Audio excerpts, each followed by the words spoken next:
Hello learners, welcome to NIOS Studio, and today we are going to discuss a new topic in accounting at secondary level, and that is computers in accounting. And I am Anshul Kharbanda to present before you the topic. So learners, as you all know कि हम पहले manual system of accounting में deal करते थे, लेकिन धीरे धीरे क्योंकि अब सारे बिजनेस अगर हम देखें तो पहले क्या होता था कि बिजनेस एक जगह पे या एक लोकेलिटी में ऑपरेट करते थे, बट जैसे जैसे ग्लोबलाइजेशन हो रहा है, बिजनेसेस का भी एक्सपेंशन हो रहा है और हम देखते हैं कि एक बिजनेस अब एक लोकेलिटी में ही नहीं ऑपरेट करता और बल्कि वो अपनी रीच ज़्यादा से ज़्यादा बढ़ाना चाहता है। हर एक बिजनेसमैन चाहता है कि उनके प्रोडक्ट्स लोकली अवेलेबल होने के साथ साथ पूरी कंट्री में भी अवेलेबल हो और उसके बाद ग्लोबल रीच भी वो चाहते हैं कि प्रोडक्ट्स ज़्यादा से ज़्यादा ग्लोबली भी सर्कुलेट हो सकें। सो लर्नर्स, इससे आप ये समझ सकते हैं कि कितना ज़्यादा प्रेशर है बिजनेस पे और कितनी ज़्यादा जो उनके अकाउंटिंग ट्रांजैक्शंस हैं वो धीरे धीरे बढ़ते जा रहे हैं। तो जैसे जैसे अकाउंटिंग ट्रांजैक्शंस बढ़ते जा रहे हैं, मैनुअल सिस्टम ऑफ अकाउंटिंग से कहीं ना कहीं ये मैनेज हो पाना संभव नहीं है। तो एक तरह से जो मैनुअल सिस्टम ऑफ अकाउंटिंग है वो अनमैनेजेबल हो चुका है कि वो इतने जो लार्ज नंबर ऑफ ट्रांजैक्शंस हैं इनको रिकॉर्ड कर सके और सिस्टमैटिकली इनकी प्रोसेसिंग हो सके। तो इसलिए और जैसे जैसे हमारे पास में कंप्यूटर्स आए हैं और कंप्यूटर्स अगर हम देखें तो हर फील्ड में कंप्यूटर्स यूज़ हो रहे हैं। अकाउंटिंग एक एग्जाम्पल है, इसके साथ साथ अगर हम देखें तो बैंकिंग में कंप्यूटर्स यूज़ हो रहे हैं, उसके साथ साथ हॉस्पिटल्स में, स्कूल्स में, जिस भी एरिया में हम देखें, हम एयरपोर्ट्स पे देखते हैं, रेलवे रिजर्वेशन काउंटर्स पे देखते हैं, इवन अगर हम मॉल जाते हैं तो वहाँ भी हम देखते हैं कि बिलिंग जो है वो भी थ्रू कंप्यूटराइज्ड मशीन्स हो रही है।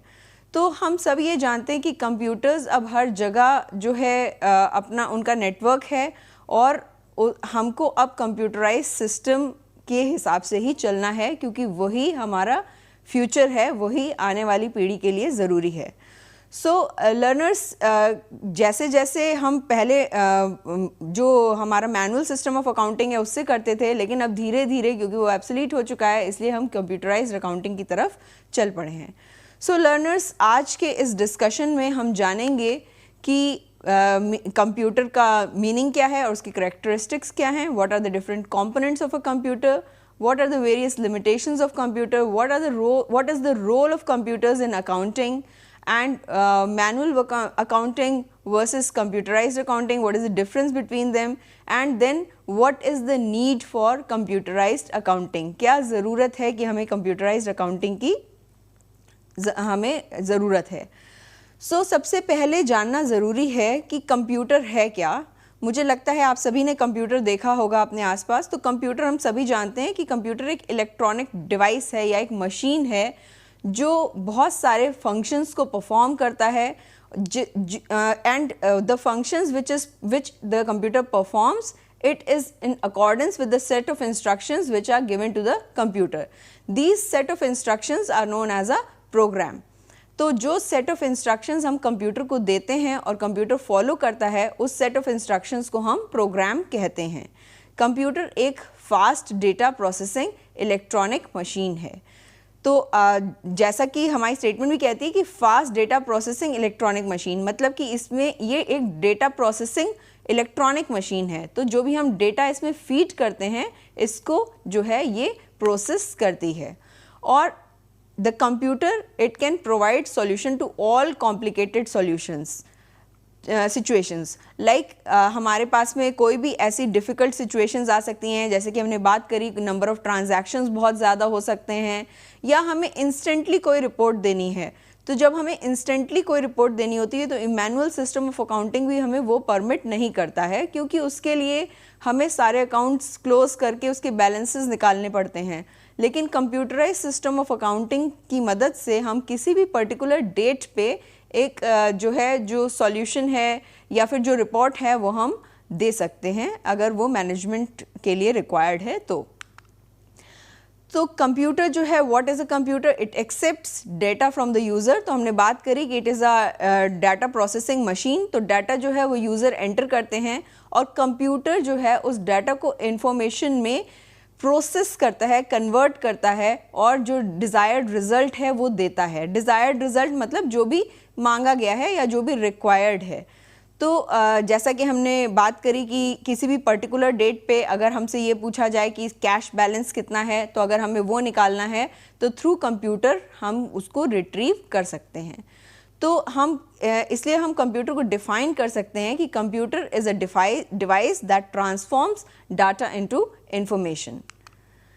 सो डाटा क्या है? जब हम बात करते हैं कि कंप्यूटर में हम डाटा एंटर करते हैं तो डाटा है क्या? तो सबसे पहले डाटा मार्क्स हो सकते हैं कि जैसे आप लोग मार्क्स ऑब्टेन करते हैं डिफरेंट सब्जेक्ट्स में, और जब आपकी रिपोर्ट कार्ड बनाई जाती है तो उस मार्क्स जो है सब एंटर किए जाते हैं, चाहे वो मार्क्स मैनुअली एंटर किए जाते हों, लेकिन हम मार्क्स को एंटर करते हैं तो वो एक डाटा है।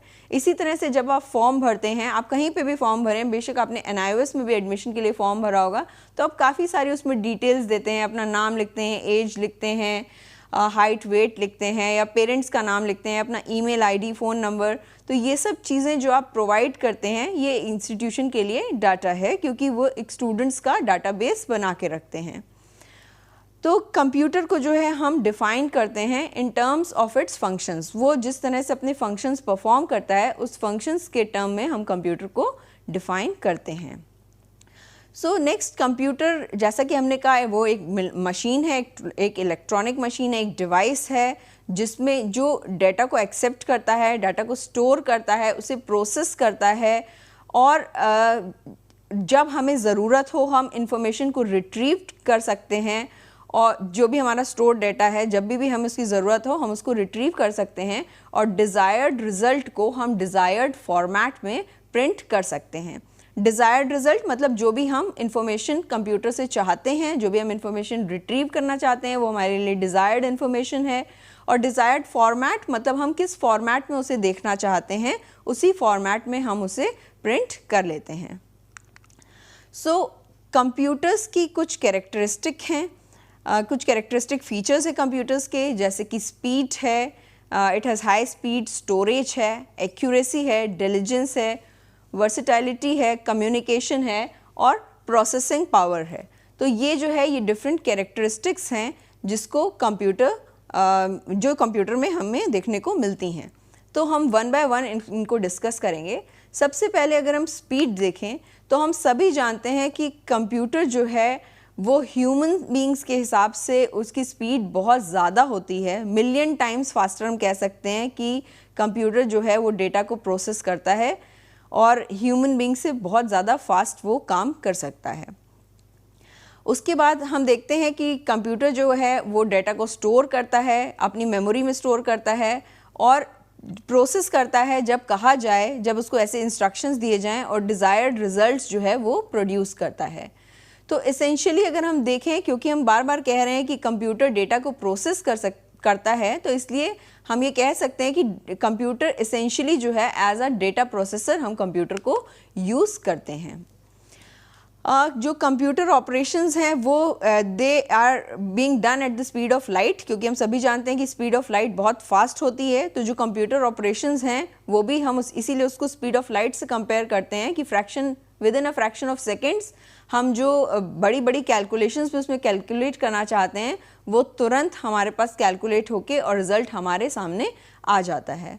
सो आज के टाइम पे जो हम मॉडर्न कंप्यूटर्स देखते हैं उसमें हम देखते हैं कि वो 100 मिलियन कैलकुलेशंस पर सेकेंड तक भी परफॉर्म कर सकते हैं। तो इससे हमें पता चलता है जो कंप्यूटर्स की स्पीड है वो बहुत ही ज़्यादा फास्ट है, और मॉडर्न वर्जन्स और भी ज़्यादा फास्ट होते हमें दिखाई पड़ रहे हैं।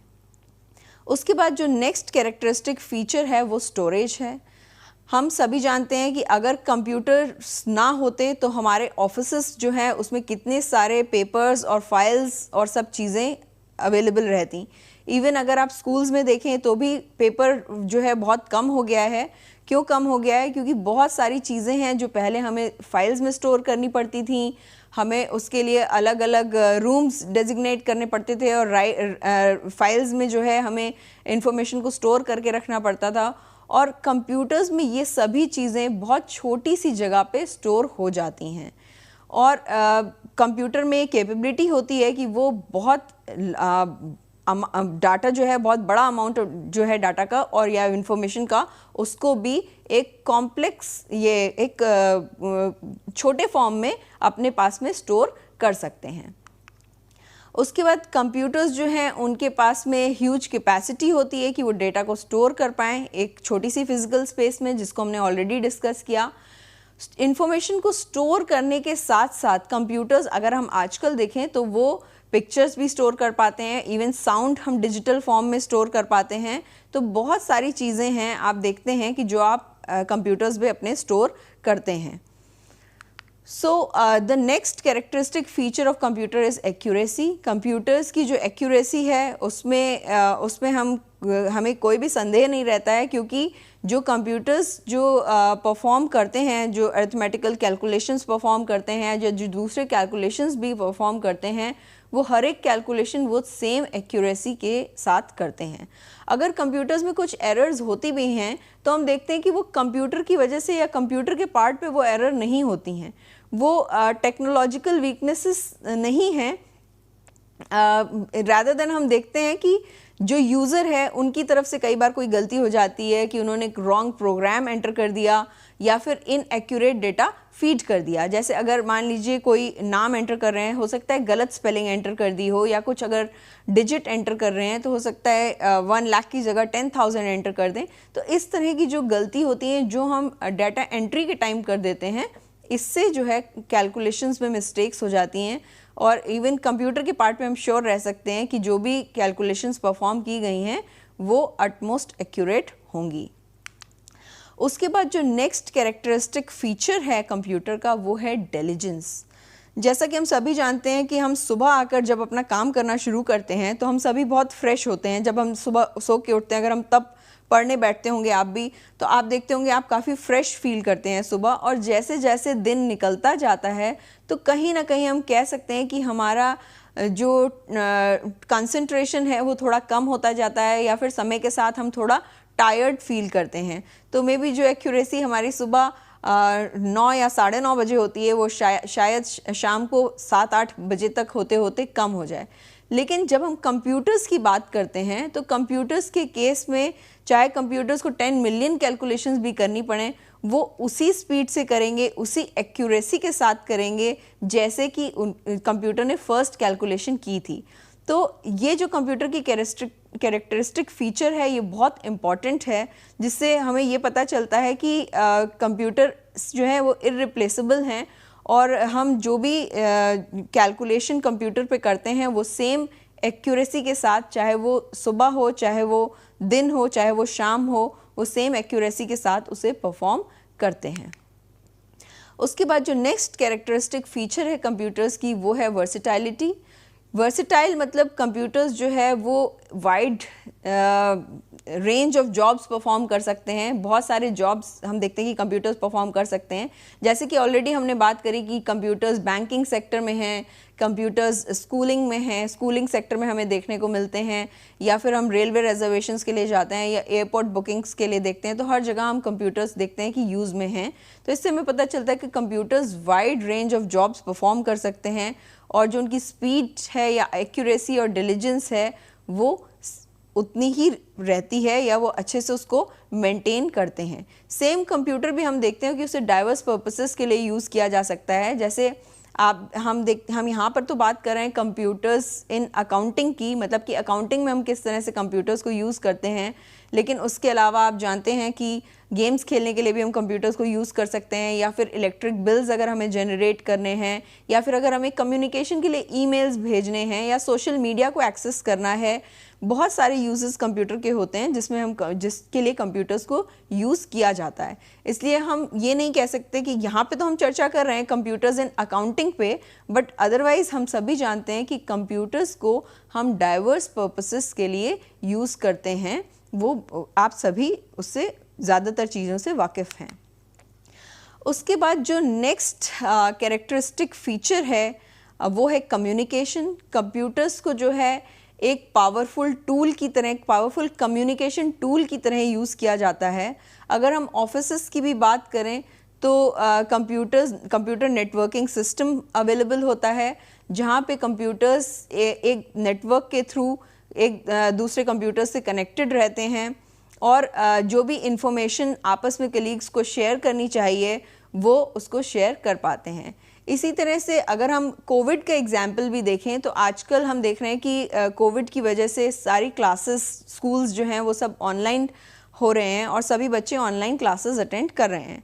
तो अगर हम ये भी देखें तो टीचर्स क्या है कि वो सब एक तरह की नेटवर्किंग है, क्योंकि सभी बच्चे टीचर्स के साथ कनेक्टेड हैं। अगर जितना भी क्लास रेंज है, चाहे वो 40 स्टूडेंट्स का हो, चाहे वो 35 स्टूडेंट्स का हो, सभी टीचर के साथ कनेक्टेड रहते हैं और ये जो कम्युनिकेशन है ये थ्रू कंप्यूटर्स पॉसिबल हो पाया है। वो बात अलग है कि हम साथ साथ दूसरी डिवाइसेस भी यूज़ करते हैं। उसके बाद जो नेक्स्ट कैरेक्टरिस्टिक फीचर है कंप्यूटर्स का वो है प्रोसेसिंग पावर। तो कंप्यूटर्स को हम देखते हैं कि उन्हें रिसर्च लेबोरेटरीज या फिर बिजनेस एंटरप्राइजेज में भी यूज़ किया जाता है। उसकी रीच जो है उसकी हम बात ऑलरेडी कर चुके हैं कि कितनी एक्सटेंसिव रीच है कंप्यूटर्स की कि ऑलमोस्ट उन्हें हर जगह हम यूज़ करते हैं। तो कंप्यूटर्स को अगर हम देखें तो टाइम के साथ कंप्यूटर्स फास्टर होते जा रहे हैं, छोटे होते जा रहे हैं, चीपर होते जा रहे हैं और ज़्यादा रिलायबल और यूज़र फ्रेंडली होते जा रहे हैं। तो इनफैक्ट अगर हम पहले के कंप्यूटर्स देखें जो 90s में हम देखते थे तो वो कंप्यूटर्स बहुत ही बल्की होते थे, बहुत ही शेप में भी बहुत भारी होते थे, वेट भी उनका बहुत ज़्यादा होता था। लेकिन जैसे जैसे हम टेक्नोलॉजिकली एडवांस करते जा रहे हैं, अगर हम आज के कंप्यूटर्स को देखें तो कंप्यूटर्स जो हैं वो स्लीक होते जा रहे हैं, लाइटर होते जा रहे हैं और ईजी टू यूज़ होते जा रहे हैं। काफ़ी सारी फीचर्स भी हैं जो कंप्यूटर्स में अपडेट होते जा रहे हैं। जैसे अभी हम देखते हैं कि टच स्क्रीन फीचर्स हैं या और भी बहुत सारे रिसेंटली रोज़ नए नए फीचर्स आते रहते हैं जो हम देखते हैं। तो इसलिए हमारे लिए बहुत ज़रूरी है कि जो कंप्यूटर्स हैं उनको हम उनके बारे में हम अच्छे से जानें। So learners, we will take a short break here and we will be right back after the break. Hello learners, welcome back after the break, and before going for the break we discussed about what is a computer and what are the various characteristic features of a computer. Now next we shall move on to the components of a computer. Computer के जो different components हैं वो कौन से होते हैं? तो computer के ब्रॉडली अगर हम देखें तो कंप्यूटर के 3 कंपोनेंट्स होते हैं, input unit, central processing unit जिसको कि हम सीपीयू कहते हैं और output unit. Central processing unit की अगर हम बात करें तो सेंट्रल प्रोसेसिंग यूनिट को 3 पार्ट्स में फिर से डिवाइड किया गया है जो कि कंट्रोल यूनिट है, मेमोरी यूनिट है और अरिथमेटिक लॉजिक यूनिट या फिर जिसको हम ALU भी कहते हैं। तो सबसे पहले हम जानेंगे कि इनपुट यूनिट क्या होती है। तो इनपुट मतलब जो कंप्यूटर के अंदर हम इनपुट दे रहे हैं, इनपुट हम प्रोवाइड कर रहे हैं, उसे हम इनपुट कहते हैं। तो इनपुट यूनिट जो है वेरियस इनपुट डिवाइसेस को कंट्रोल करता है जिसको हम डेटा एंटर करने के लिए कंप्यूटर में यूज़ करते हैं। तो अगर हम देखें तो हमारे जो वेरियस इनपुट डिवाइसेस हैं वो कौन सी हो सकती हैं। हम किससे डाटा एंटर करते हैं? हम कीबोर्ड से एंटर करते हैं, हम माउस से डाटा एंटर करते हैं। तो ये जो है ये हमारी इनपुट डिवाइसेस हैं। उसके अलावा जो है स्कैनर भी हो सकता है। जैसे कि हम जब मॉल्स में जाते हैं तो हम देखते हैं कि जब हम बिलिंग करते हैं तो वो बारकोड स्कैन करने के लिए स्कैनर यूज़ करते हैं। तो वो भी एक इनपुट डिवाइस है क्योंकि वो स्कैनर स्कैन कर लेता है जो बारकोड है उसको, और जो भी आइटम है उसका जो प्रोडक्ट है वो ऑटोमेटिकली बिल में अपीयर होता है, नाम के साथ और प्राइस के साथ वो वहाँ पे अपीयर होता है। तो ये जो है हमारी डिफरेंट इनपुट डिवाइसेस हैं। उसके अलावा जो इनपुट डिवाइसेस यूज़ होती हैं वो मैग्नेटिक टेप है, मैग्नेटिक डिस्क है, लाइट पेन है, बारकोड रीडर की हमने बात करी, या स्कैनर, उसके बाद स्मार्ट कार्ड रीडर है। ये सभी जो है ये हमारी इनपुट डिवाइसेस हैं। और कुछ अदर इनपुट डिवाइसेस भी होती हैं जो है वॉइस या फिर फिज़िकल टच को रिस्पॉन्ड करती हैं। जैसे हमने फ़िज़िकल टच सिस्टम एयरपोर्ट पे देखा है कि जो ऑनलाइन इन्फॉर्मेशन है डिपार्चर की या फिर अराइवल ऑफ फ़्लाइट की, उसके लिए वहाँ पर फ़िज़िकल टच सिस्टम जो है वो इंस्टॉल्ड होता है और वहाँ पर यूज़ होता है। तो जो इनपुट यूनिट है वो उसकी ये रिस्पॉन्सिबिलिटी होती है कि वो इनपुट ले, डाटा को कलेक्ट करे और उसको बाइनरी सिस्टम में कन्वर्ट करे। क्योंकि अगर हम कंप्यूटर की बात करें तो कंप्यूटर बाइनरी लैंग्वेज को समझता है और जो भी हम डाटा कंप्यूटर में एंटर करते हैं थ्रू इनपुट यूनिट वो बाइनरी लैंग्वेज में कन्वर्ट होता है for the computer to process. उसके बाद जो नेक्स्ट है वो है सेंट्रल प्रोसेसिंग यूनिट, जिसको कि हम CPU कहते हैं, control centre of a computer कहते हैं। तो इसको जो है commonly brain of the computer भी कहा जाता है। क्यों कहा जाता है? क्योंकि जैसे हमारी ब्रेन है वो हमें गाइड करती है या हमें डायरेक्ट करती है कि हमें क्या करना चाहिए, इसीलिए कंप्यूटर को जो CPU है वो डायरेक्ट करता है कि कंप्यूटर को क्या करना चाहिए, किस तरह से कंप्यूटर को परफॉर्म करना चाहिए। तो इसलिए कंप्यूटर के लिए जो CPU है वो उसका कंट्रोल सेंटर होता है। तो CPU जैसे हमने ऑलरेडी बात करी कि उसको 3 पार्ट्स में डिवाइड किया जाता है, कंट्रोल यूनिट, मेमोरी यूनिट और फिर अरिथमेटिक लॉजिक यूनिट या फिर ALU। सो CPU जो है उसमें उसको हम कह सकते हैं कि वो कंप्यूटर के अंदर की एक मेन यूनिट होती है और इसमें हम प्रोग्राम स्टोर करते हैं या जो भी हम फोटोज़, ग्राफिक्स, जो डेटा है उसको हम स्टोर कर सकते हैं इसके CPU के अंदर। उसके बाद कंट्रोल यूनिट जो फर्स्ट पार्ट है CPU का, कंट्रोल यूनिट जो है वो कंट्रोल करता है और कोऑर्डिनेट करता है। जो भी डिफरेंट एक्टिविटीज़ हैं कंप्यूटर की उनको जो है कंट्रोल यूनिट कोऑर्डिनेट और कंट्रोल करता है। उसके बाद अगर हम मेमोरी यूनिट की बात करें तो जैसे जो मेमोरी यूनिट है उसका काम क्या है, सारी चीज़ों को स्टोर करके रखना। तो ये यूनिट जो है डेटा जब इससे पहले कि डेटा को एक्चुअली प्रोसेस किया जाए, ये यूनिट जो डेटा है इसको स्टोर करता है और ये जो डेटा इसमें स्टोर किया जाता है इसको एक्सेस किया जाता है या फिर प्रोसेस किया जाता है। जिस भी हिसाब से इंस्ट्रक्शंस दिए जाते हैं कंप्यूटर को उस हिसाब से इसको जो है प्रोसेस कंप्यूटर करता है और फिर जो है इसको जो मेमोरी में ट्रांसमिट किया जाता है डिफरेंट इनपुट डिवाइसेस के द्वारा।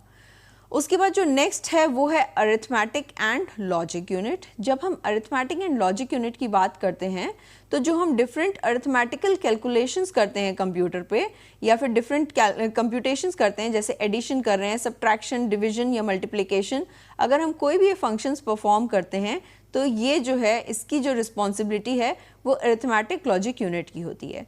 उसके अलावा अगर हम कुछ कंपैरिजंस भी कर रहे हैं, जैसे कंप्यूटर्स में भी फ्लो चार्ट या फिर इफ़ देन स्टेटमेंट जब हम यूज़ करते हैं तो उसमें भी हम यूज़ करते हैं कंपैरिजंस के लिए कि तो उसमें भी जो है जो अरिथमेटिक एंड लॉजिक यूनिट है इसकी रिस्पॉन्सिबिलिटी होती है।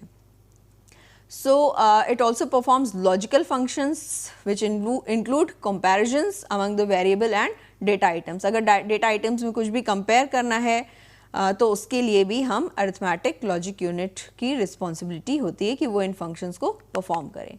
उसके बाद जो next है वो है output unit।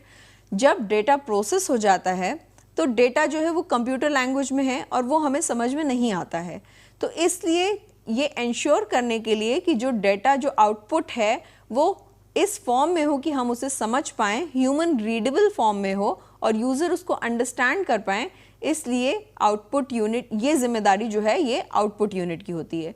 तो जो हम अपनी कंप्यूटर स्क्रीन देखते हैं जहाँ पे हमें जब हम प्रोग्राम अपना रन करते हैं तो हम रिज़ल्ट देख सकते हैं, या फिर जो हमारा प्रिंटर होता है वो हमें आउटपुट दिखाता है जो हम प्रिंट के फॉर्म में देख सकते हैं, तो ये सब जो है हमारी आउटपुट डिवाइसेस हैं। तो जो हम कॉमनली यूज़ आउटपुट डिवाइसेस हैं वो हमारा स्पीकर हो सकता है, प्रिंटर है, मॉनिटर है, ये सब जो है ये हमारी आउटपुट डिवाइसेस हैं। उसके बाद जो नेक्स्ट जो हम जिस पर डिस्कशन करेंगे वो है लिमिटेशंस ऑफ अ कंप्यूटर। हमने कंप्यूटर की बहुत सारी खूबियों के बारे में जाना कि कंप्यूटर कहाँ कहाँ यूज़ होता है, क्या है डिफरेंट कैरेक्टरिस्टिक फीचर्स कंप्यूटर्स के, क्या डिफरेंट एडवांटेजेस हैं कंप्यूटर्स की, कि हमने जाना कि स्पीड बहुत तेज़ होती है, एक्यूरेट होता है, डिलीजेंट है, वर्सेटाइल है, तो हमने सारी उसकी जो खूबियाँ हैं उनके बारे में जाना। बट खूबियाँ जो हैं वो बिना लिमिटेशंस के नहीं होती, तो साथ साथ कंप्यूटर की कुछ लिमिटेशंस भी हैं जिसके बारे में हमें जानना ज़रूरी है। तो सबसे पहले अगर हम देखें तो जो कंप्यूटर है उसका जो कॉस्ट ऑफ इंस्टॉलेशन होता है वो बहुत ही ज़्यादा होता है। तो हम सभी जानते हैं जो कंप्यूटर का जो हार्डवेयर है और जो सॉफ्टवेयर है उसको टाइम टू टाइम अपडेट करने की ज़रूरत होती है, क्योंकि आए दिन हम देखते हैं कि नए वर्जन्स आते रहते हैं टाइम टू टाइम, और नए वर्जन्स के हिसाब से हमें अपने कंप्यूटर्स को अपडेट करने की ज़रूरत होती है।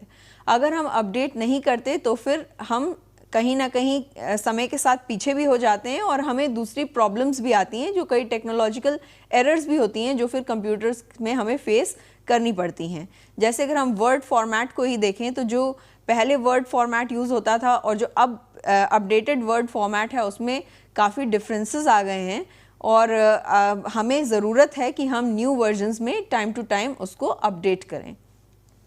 इसके लिए हैवी कॉस्ट भी हमें इनकर करनी पड़ती है, क्योंकि जो हमने कंप्यूटर लिया, कंप्यूटर ऑलरेडी एक कॉस्टली मशीन है जिसको हम ख़रीदते हैं, और उसको लेने के बाद भी जब हम उसे टाइम टू टाइम हमें अपडेट करना पड़ता है तो उसके लिए भी हमें एक रकम का इंतज़ाम करना पड़ता है, एक कॉस्ट हमें उसमें लगानी पड़ती है।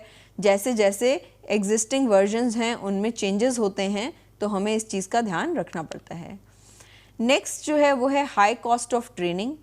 तो अगर हम चाहते हैं कि जो हमारा कंप्यूटर्स है, खासकर जब हम कंप्यूटर्स की अकाउंटिंग में यूज़ की बात करते हैं, तो कौन कौन से नए हार्डवेयर्स हैं या कौन कौन से नए सॉफ्टवेयर्स हैं जो हम इसमें यूज़ कर रहे हैं, उसको भी हमें ध्यान में रखना ज़रूरी है। और उसके हिसाब से जो स्टाफ हैं, जो पर्सनल हैं, जो मशीन को यूज़ करेंगे, उनको भी टाइमली ट्रेनिंग देना बहुत इम्पॉर्टेंट है, क्योंकि अगर वो ट्रेंड नहीं होंगे तो वो कंप्यूटर्स को एफिशिएंटली यूज़ नहीं कर पाएंगे। और ये जो ट्रेनिंग है इसमें भी कॉस्ट इनकर होती है, क्योंकि हमें अगर पर्सनल को ट्रेन करना है, उन्हें अप टू डेट रखना है, so we have to incur a cost for that too. So next जो लिमिटेशन हम कंप्यूटर की बात कर रहे हैं, तो नेक्स्ट जो लिमिटेशन है, जैसा कि हमने कहा कि कंप्यूटर्स जो हैं वो खुद से फंक्शन नहीं कर पाते हैं, मतलब कि वो डिसीजन मेकिंग नहीं कर पाते हैं, हमको उनको डायरेक्शंस देने होते हैं। तो हमने जब शुरुआत में हम कंप्यूटर के बारे में जान रहे थे तो तभी भी हमने वहाँ ये बात करी थी कि कंप्यूटर्स को जो है एक प्रोग्राम देना होता है, जो एक सेट ऑफ इंस्ट्रक्शंस होता है, एक डायरेक्शन होते हैं कंप्यूटर के लिए कि उन्हें क्या काम करना है और कैसे काम करना है। जो कंप्यूटर हम प्रोवाइड करेंगे, जो डायरेक्शंस हम कंप्यूटर को देंगे थ्रू प्रोग्राम, कंप्यूटर उसी के हिसाब से फंक्शन करेंगे। तो कंप्यूटर जो है वो ह्यूमन बींग्स की तरह अपने डिसीजन खुद नहीं ले सकते। Computer is a machine, so it has to be guided by the user. और एक ही तरीका है जिससे हम इसको कर सकते हैं, and that is through programming. So next limitation which we are going to talk about computers is costly maintenance। तो computers को जैसा कि हमने पहले भी बात करी कि जो सॉफ्टवेयर है या इवन हार्डवेयर है, जब भी उसके न्यू वर्जन्स आते हैं तो उसके हिसाब से हमें कंप्यूटर को मेंटेन करना पड़ता है ताकि उसकी एफिशिएंसी जो है वो मेंटेन रहे। तो ये जो मेंटेनेंस है इट इज़ कॉस्टली। एंड दूसरी एक और चीज़ भी है कि कंप्यूटर के लिए एनवायरनमेंट भी हमें साफ़ सुथरा चाहिए। हम कहीं पे भी ले जाके कंप्यूटर को नहीं रख सकते।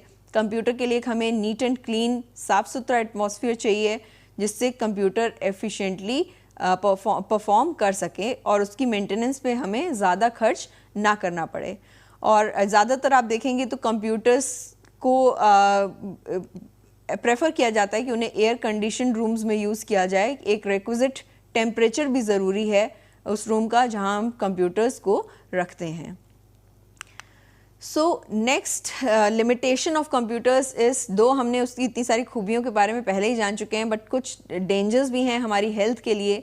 जैसे कि अगर हम कॉन्स्टेंटली कंप्यूटर्स पे काम करते हैं तो हमें आइज़ में स्ट्रेन पड़ता है, हमें बैकएक की प्रॉब्लम आती है, मस्कुलर पेन की प्रॉब्लम आ सकती है। और इन सभी चीज़ों से अगर मतलब हम रेगुलरली काम करते हैं, लंबे टाइम के लिए काम करते हैं, कई लोग जो ऑफिसेज़ में काम करते हैं वो सुबह से लेकर देर शाम तक कंप्यूटर मशीन पे बैठे रहते हैं और उसको देखते रहते हैं, तो इससे कई बार कंप्यूटर्स जो है उनकी हेल्थ पे उनका कंप्यूटर्स का एडवर्स इफ़ेक्ट होता है, जिससे मेडिकल एक्सपेंडिचर तो जो बढ़ता है वो अलग बात है, लेकिन जो एक इंडिविजुअल की जो वर्किंग एफिशिएंसी है, जो कैपेसिटी है, उस पर भी एक एडवर्स इफ़ेक्ट पड़ता है। हमने जाना कि काफ़ी सारे लिमिटेशंस है कंप्यूटर के एडवांटेजेस के साथ साथ, लेकिन फिर भी आने वाले टाइम में जो कंप्यूटर्स है उसके बिना हम अपने फ्यूचर को नहीं देख सकते, इसलिए computers are no doubt indispensable for our future. So next what we move on is applications of computer in accounting. Computers की अकाउंटिंग में क्या ज़रूरत है, क्या डिफरेंट एप्लीकेशंस हैं अकाउंटिंग की। तो सबसे पहला तो अकाउंटिंग डॉक्यूमेंट्स को बनाने के लिए हमें कंप्यूटर्स की ज़रूरत है, ट्रांजैक्शंस को रिकॉर्ड करने के लिए हमें कंप्यूटर की ज़रूरत है। उसके अलावा अगर हम ट्रायल बैलेंस बना रहे हैं या फाइनेंशियल स्टेटमेंट्स बना रहे हैं तो इसके लिए भी हमें कंप्यूटर्स की ज़रूरत पड़ती है। अगर हम अकाउंटिंग डॉक्यूमेंट्स बनाने की बात करें तो कंप्यूटर्स जो हैं वो हमारी मदद करते हैं कि हम अकाउंटिंग डॉक्यूमेंट्स प्रिपेयर कर सकें, जैसे कुछ बिल्स हैं, कैश मेमो हैं, इनवॉइसेस हैं। तो इनको किस तरह से बनाना है इसके लिए एक प्रिस्क्राइब्ड फॉर्मेट कंप्यूटर पे अवेलेबल रहता है, और जो भी हम उसमें डाटा फीड करते हैं उसके हिसाब से हम जो भी चीज़ बनाना चाहते हैं, चाहे वो कैश मेमो हो, चाहे बिल हो, चाहे इनवॉइस हो, वो क्रिएट हो जाता है और हम उसको यूज़ कर सकते हैं। उसके अलावा ट्रांजैक्शंस को रिकॉर्ड करने के लिए तो जो हमारे day to day business transactions हैं उसको हम थ्रू कंप्यूटर सॉफ्टवेयर ही रिकॉर्ड करते हैं। क्यों हम कंप्यूटर सॉफ्टवेयर से रिकॉर्ड करते हैं? क्योंकि हम ऑलरेडी ये बात कर चुके हैं कि जब हम मैनुअली ट्रांजैक्शंस को रिकॉर्ड करते हैं तो वो जो है बहुत डिफ़िकल्ट हो जाता है हमारे लिए कि हम मैनुअली उनको रिकॉर्ड में रख सकें, और इतने सारे ट्रांजैक्शंस बढ़ते जा रहे हैं दिन पर दिन, बिजनेस हाउसेस एक्सपैंड कर रहे हैं, तो हमारे लिए भी कहीं ना कहीं मुश्किल है कि हम इतने सारे ट्रांजैक्शंस को मैनुअली रिकॉर्ड कर सकें। इसलिए हमें कंप्यूटर की या कंप्यूटर सॉफ्टवेयर की मदद की ज़रूरत है। उसके अलावा जब हम रिकॉर्ड करते हैं तो एक लॉजिकल स्कीम जो है उसके लिए यूज़ की जाती है कोडिफिकेशन के लिए अकाउंट्स के और ट्रांजैक्शंस के लिए। जैसे कि हम सब मॉडर्न रूल्स ऑफ अकाउंटिंग में पहले भी जान चुके हैं कि 5 पार्ट्स में जो है हम डिवाइड करते हैं अपने अकाउंटिंग, जो मॉडर्न अकाउंटिंग है उसको। तो अगर हम एसेट्स की बात कर रहे हैं या हम लायबिलिटीज़ की बात कर रहे हैं या कैपिटल की बात कर रहे हैं तो हर एक को एक कोड जो है वो दे दिया जाता है। तो जो भी एसेट का कोड होगा तो सारे एसेट्स जो है उस कोड के अंदर ही जाएंगे। तो एक जिस तरह से हम लेजर बनाते हैं, मैनुअली जब हम लेजर बनाते हैं तो हम देखते हैं कि सारे जो अकाउंट्स हैं वो हम लेजर के अंदर लेके आते हैं एक एक करके, और एक तरह से उसको हम वहाँ पे डिफरेंट बॉक्सेस में स्टोर करते हैं कि अच्छा ये कैश का लेजर अकाउंट ये है, या फिर एसेट का लेजर अकाउंट ये है, फर्नीचर अकाउंट ये है, या फिर प्लांट एंड मशीनरी अकाउंट है। तो इस तरह से जो डिफरेंट अकाउंट्स हैं उनको हम लेजर में रखते हैं, एक डिफरेंट कैटेगरी बनाते हैं। इसी तरह से हम इस एक लॉजिकल स्कीम को अपनाते हुए अकाउंट्स को भी कोडिंग करते हैं, जिससे उसका जो प्रोसेसिंग है वो हमारे लिए ईजी हो पाए और ईजिली हम उसको रिकॉर्ड कर पाएँ। ये वही है कि हर एक अकाउंट जो है या फिर ट्रांजैक्शन है उसको एक यूनिक कोड अलॉट किया जाता है, और एक पर्टिकुलर ग्रुप ऑफ अकाउंट, जैसे कि हमने एसेट का एग्जांपल लिया तो उसमें जो भी फर्नीचर्स हैं, फिक्सचर्स हैं, प्लांट एंड मशीनरी है, लैंड है, कैश है, ये सभी जो है एसेट के अंतर्गत के ग्रुप में जाएंगे। ये जो प्रोसेस है, जो रिकॉर्डिंग ट्रांजैक्शंस को रिकॉर्ड करने का जो प्रोसेस है उसको काफ़ी हद तक सिंप्लीफाई कर देता है, जिससे हमारे लिए ट्रांजैक्शंस को रिकॉर्ड करना कंप्यूटर्स में भी इजी हो जाता है। उसके बाद अगर हम देखें कि ट्रायल बैलेंस का जब हम प्रिपरेशन करते हैं या फिर जब हम फाइनेंशियल स्टेटमेंट्स बनाते हैं, तो जब हम ट्रांजैक्शंस रिकॉर्ड कर लेते हैं, अगर हम मैनुअल सिस्टम ऑफ अकाउंटिंग से इसको कंपेयर करें तो मैनुअल सिस्टम में हम क्या करते थे, पहले हम जर्नलाइजिंग करते थे, फिर हम लेजर में पोस्ट करते थे, लेजर में पोस्ट करने के बाद हम ट्रायल बैलेंस बनाते हैं, ट्रायल बैलेंस बनाने के बाद हम फाइनल अकाउंट्स बनाते हैं जो हमारा trading profit and loss account है और बैलेंस शीट है। तो लेकिन जब हम कंप्यूटर्स की बात करते हैं तो जब ट्रांजैक्शन रिकॉर्ड होता है तो डेटा जो है वो ऑटोमेटिकली लेजर अकाउंट में ट्रांसफ़र हो जाता है कंप्यूटर के द्वारा। तो ledger account automatically computer prepare कर देता है, जिससे हम जो अकाउंट है या जो हमारे फाइनेंशियल रिकॉर्ड्स हैं उनकी एक्यूरेसी हम चेक कर सकते हैं। दूसरा कि जब हम मैनुअली अकाउंट्स प्रिपेयर करते हैं तो हम ये मान के चलते हैं कि ट्रायल बैलेंस जो एक प्री रिक्विजिट है, जब हम फाइनल अकाउंट्स बनाते हैं उससे पहले हम ट्रायल बैलेंस ज़रूर बनाते हैं, ताकि हम जो फाइनेंशियल अकाउंट्स हैं उनकी एक्यूरेसी को जज कर सकें कि अगर कोई गलती है तो हम यहाँ इसको इसी स्टेप पे उसको पकड़ लें या उसको रेक्टिफाई कर लें। लेकिन जब हम कंप्यूटराइज्ड अकाउंटिंग करते हैं तो उसमें चाहे हमने इसका ट्रायल बैलेंस ना भी बनाया हो तो भी हम स्ट्रेट अवे फाइनेंशियल स्टेटमेंट्स भी क्रिएट कर सकते हैं।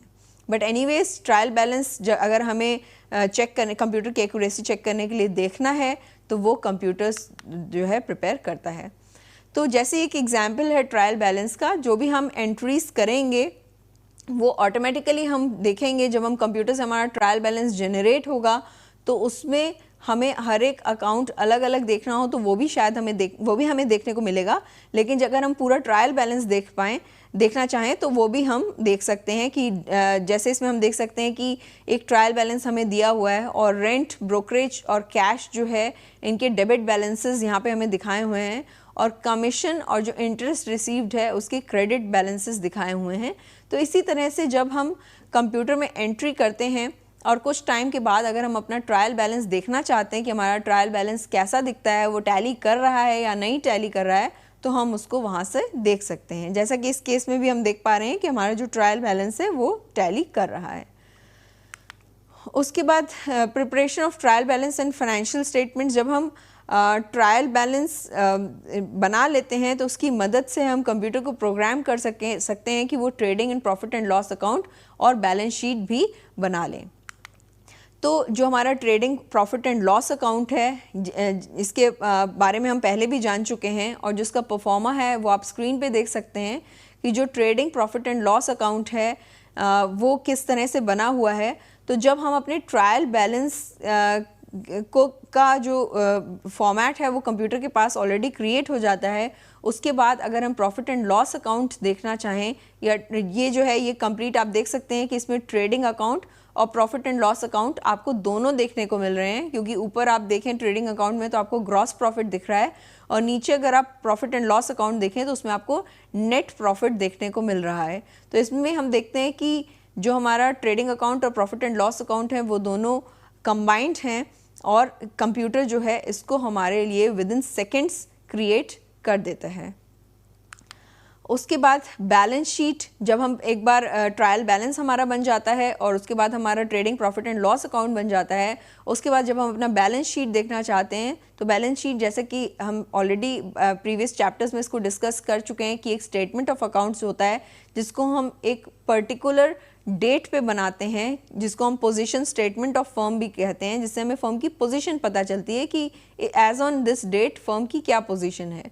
तो जैसा कि हम यहाँ भी देख सकते हैं कि हमें बैंक ओवरड्राफ्ट दिखाए जा रहे हैं या क्रेडिटर्स हैं, बैंक लोन है, कैपिटल है या फिर एसेट्स, डिफरेंट एसेट्स हैं हमारे पास, कैश इन हैंड है, कैश एट बैंक है, debtors, stock, investments, furniture, plant and machinery.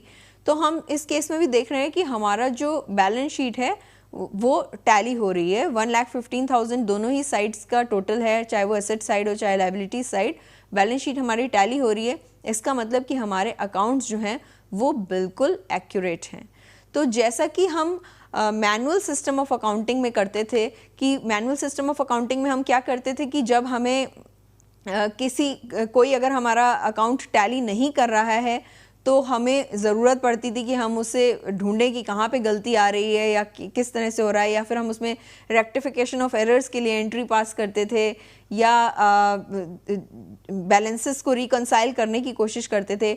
But जब हम कंप्यूटराइज्ड अकाउंटिंग सिस्टम के थ्रू काम करते हैं तो हमें ऐसा कुछ करने की बिल्कुल भी ज़रूरत नहीं पड़ती, क्योंकि हमारे जो रिकॉर्ड्स हैं वो ऑटोमेटिकली टैली कर जाते हैं। उसके बाद moving next to computerised accounting, transaction processing system जो है वो उसके बारे में हम जानेंगे। तो ट्रांजैक्शन प्रोसेसिंग सिस्टम है क्या? ट्रांजैक्शन प्रोसेसिंग सिस्टम जो है वो फर्स्ट स्टेज है कंप्यूटराइज्ड अकाउंटिंग सिस्टम की, और कोई भी टीपीएस का या फिर ट्रांजैक्शन प्रोसेसिंग सिस्टम का पर्पस होता है कि वो ट्रांजैक्शंस को रिकॉर्ड करे, उन्हें प्रोसेस करे, उन्हें वैलिडेट करे, जो ट्रांजैक्शंस हैं उनको स्टोर करे, चाहे वो जिस भी फंक्शनल एरियाज़ के हों बिजनेस के, और उन्हें अवेलेबल करे, ताकि जब भी हमें उन्हें रिट्रीव करने की ज़रूरत हो हम उन्हें रिट्रीव कर पाएँ और जो नेसेसरी रिपोर्ट्स हैं उन्हें हम प्रेजेंट कर पाएँ, चाहे वो आउटसाइड यूज़र्स के लिए हो, जो एक्सटर्नल यूज़र्स इन अकाउंटिंग हो, या फिर हमारे इंटरनल यूज़र्स हो, या फिर मैनेजमेंट हो। सो टीपीएस की जब हम बात करते हैं ट्रांजैक्शन प्रोसेसिंग सिस्टम की, उसमें कई सारे स्टेप्स हैं जो उसमें इन्वॉल्व रहते हैं। तो जो उसमें डिफरेंट स्टेप्स हैं, सबसे पहले तो डेटा एंट्री है, नेक्स्ट डेटा वैलिडेशन है, फिर नेक्स्ट प्रोसेसिंग और रीवैलिडेशन है, फिर देन स्टोरेज, इंफॉर्मेशन और रिपोर्टिंग। सो ये जो है ये डिफरेंट स्टेप्स हैं जो हम ट्रांजैक्शन की प्रोसेसिंग में फॉलो करते हैं। सो टीपीएस की जब हम बात करते हैं, ये एक प्रोसेसिंग सिस्टम है जो खाली फाइनेंशियल ट्रांजैक्शंस के लिए इसको हम यूज़ कर सकते हैं, ये सिर्फ उसी से ही कंसर्न्ड है। तो जब हम टीपीएस में ह्यूमन रिसोर्स की बात करते हैं तो उसे हम मैनुअल सिस्टम कहते हैं। जब हम कंप्यूटर रिसोर्सेज की बात करते हैं उसे हम कंप्यूटराइज सिस्टम कहते हैं। लेकिन जब हम ह्यूमन और कंप्यूटर रिसोर्सेज दोनों को यूज़ करते हैं तो उसे हम कंप्यूटर बेस्ड सिस्टम कहते हैं। अब टीपीएस क्या है उसको हम एक एग्जाम्पल के थ्रू समझेंगे। आप सभी ने एटीएम यूज़ किया होगा, और अगर नहीं भी किया है तो ज़रूर उसके बारे में आप जानते होंगे, आपने सुना होगा। तो transaction processing system through ATM के एग्जाम्पल से हम समझेंगे। तो जो डिफरेंट स्टेप्स हैं हमने जिसके बारे में डिस्कस किया वो वही हैं: data entry, validation, processing, revalidation, storage, information and reporting. तो सबसे पहले डेटा एंट्री हम कहते हैं कैसे करते हैं। तो जब भी कोई बैंक कस्टमर जो है वो एटीएम की मशीन पे जाते हैं, विड्रॉल करने के लिए जाते हैं, तो जो भी एक्शंस कस्टमर करते हैं, जो चाहे वो अपना डिफरेंट डिटेल्स एंटर कर रहे हैं, तो ये जो है एक डेटा एंट्री प्रोसेस होता है जिसको कि आफ्टर वैलिडेशन जो है कंप्यूटराइज्ड पर्सनल बैंकिंग सिस्टम जो है इसको वैलिडेट करता है और उसके बाद ही इसको प्रोसेस किया जाता है। सो डेटा एंट्री के बाद जो नेक्स्ट स्टेप है वो होता है डेटा वैलिडेशन, कि हमें डेटा को वैलिडेट करना है कि डेटा जो है वो एक्यूरेट है, रिलायबल है, जो भी इनपुट हमें जो बैंक को मिला है उसको जो प्री डिफाइंड स्टैंडर्ड्स हैं या जो नोन डाटा है उसके साथ में कंपेयर किया जाता है। किस तरह से कंपेयर किया जाता है? एरर दिखा के कंपेयर किया जाता है कि अगर एरर आ रही है तो हमें एक प्रॉम्प्ट दिया जाता है। जैसे कि जो भी हमारा कंट्रोल मैकेनिज्म है, जहाँ इनपुट डेटा जो भी हम इनपुट देते हैं उसको जो उनके प्री डिटरमाइंड नॉर्म्स हैं उसके साथ में वो मैच करके हमें बताते हैं। अगर कोई एरर उन्हें देखने को मिलती है तो वो हमें उसके लिए प्रॉम्प्ट करते हैं कि हम उसमें करेक्ट इनपुट एंटर करें। सो ज़्यादातर ऐसा हम जब अपना पिन एंटर करते हैं, जो कि हमारा पर्सनल आइडेंटिफिकेशन नंबर होता है, और उसको जो है जो ऑलरेडी हमारा पिन उनके पास में अवेलेबल है जो हम यूज़ करते हैं उसके साथ में उसको वैलिडेट किया जाता है। अगर वो इनकरेक्ट है तो हमें सजेशन दिया जाता है कि हमारा जो पिन है वो इनवैलिड है, और हमें ये भी प्रॉम्प्ट किया जाता है कि आपको 3 चांसेस मिलेंगे और उसके बाद आपका कार्ड जो है वो ब्लॉक कर दिया जाएगा।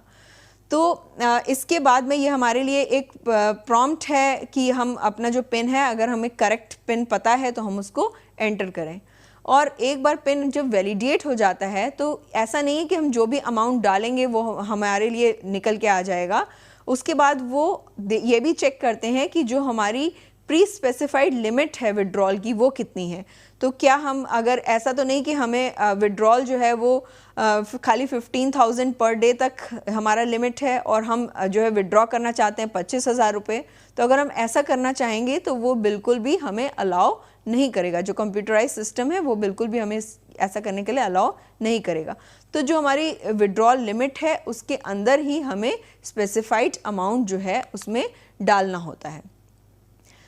तो जो ऑनलाइन ट्रांजैक्शन प्रोसेसिंग सिस्टम होता है वो उसको एक वैलिड डाटा दिया जाता है जो सिस्टम में फीड किया जाता है। उसके बाद जब हम जो भी हमारा ट्रांजैक्शन जो हम कर रहे हैं उसका रीवैलिडेशन तब होता है जब हमारा ट्रांजैक्शन कंप्लीट हो जाता है और एटीएम से हमें जो हमारा अमाउंट है वो हमें मिल जाता है। तो इस तरह से रीवैलिडेट हो जाता है कि जो भी हमने किया है वो ट्रांजैक्शन जो है कंप्लीट है, और हमें वहाँ पे भी प्रॉम्प्ट वो पूछते हैं कि do you want to do more transactions या do you want to exit, तो इस तरह से भी वो रिवैलिडेट करते हैं। उसके बाद स्टोरेज, जो भी हमारे प्रोसेस्ड एक्शंस होते हैं, जो हमने किया है, जो हमने चाहे विड्रॉल किया है, चाहे हमने उसमें अपना पासवर्ड चेंज किया है, या और भी कोई नेसेसरी इन्फॉर्मेशन है या एक्टिविटी है जो हमने उसमें की है, तो ऐसा करने के बाद हमें उसमें जो डेटा है वो हमारा जो डेटाबेस है उसमें स्टोर रहता है, जो हमारा कंप्यूटराइज्ड पर्सनल बैंकिंग सिस्टम का डेटाबेस है, और उससे ये एब्सोल्युटली क्लियर रहता है कि हमने कब कौन सा ट्रांजैक्शन किया है और कितना पैसा हमने विड्रॉ किया है और कौन से एटीएम से विड्रॉ किया है। उसके बाद जो नेक्स्ट स्टेप है वो इन्फॉर्मेशन होता है। जो भी स्टोर्ड डेटा है उसको जो है एक क्वेरी फैसिलिटी के द्वारा हम क्वेरी फैसिलिटी को यूज़ कर सकते हैं, और जो डिज़ायर्ड इन्फॉर्मेशन हम चाहते हैं उसको हम प्रोड्यूस कर सकते हैं। तो जैसा कि आप एटीएम में मशीन पे भी देखते हैं तो वहाँ पे वेरियस जो इन्फॉर्मेशन है आपको अवेलेबल रहती है कि आप अगर अपना मिनी स्टेटमेंट निकालना चाहते हैं तो आप वो देख सकते हैं, अगर आप अपना पिन चेंज करना चाहते हैं तो आप वो देख सकते हैं, अगर आप अपना बैलेंस देखना चाहते हैं तो आप वो देख सकते हैं। तो ये डिफरेंट इन्फॉर्मेशन जो है वो भी आप उसमें देख सकते हैं। उसके बाद जो नेक्स्ट है वो है रिपोर्टिंग। तो जो भी आपने ट्रांजैक्शंस किए इसके बेसिस पे जो रिक्वायर्ड इन्फॉर्मेशन है आपको जो चाहिए, आप उसकी रिपोर्ट भी क्रिएट कर सकते हैं। जो भी आपके लिए यूज़फुल रिपोर्ट हो उसको आप क्रिएट कर सकते हैं। So learners, in today's live session we discussed about the use of computers in accounting. We discussed about the computer as a machine, what are computers, what is the meaning of computer, what is the difference between manual accounting and computerized accounting, what are the different components of computer, what are the characteristic features of computer, and furthermore. So I hope कि lecture आपको समझ में आया होगा, और अगर आपकी कोई भी क्वेरीज होंगी तो वो आप ज़रूर हम तक पहुँचाएंगे। Thank you so much. Happy learning.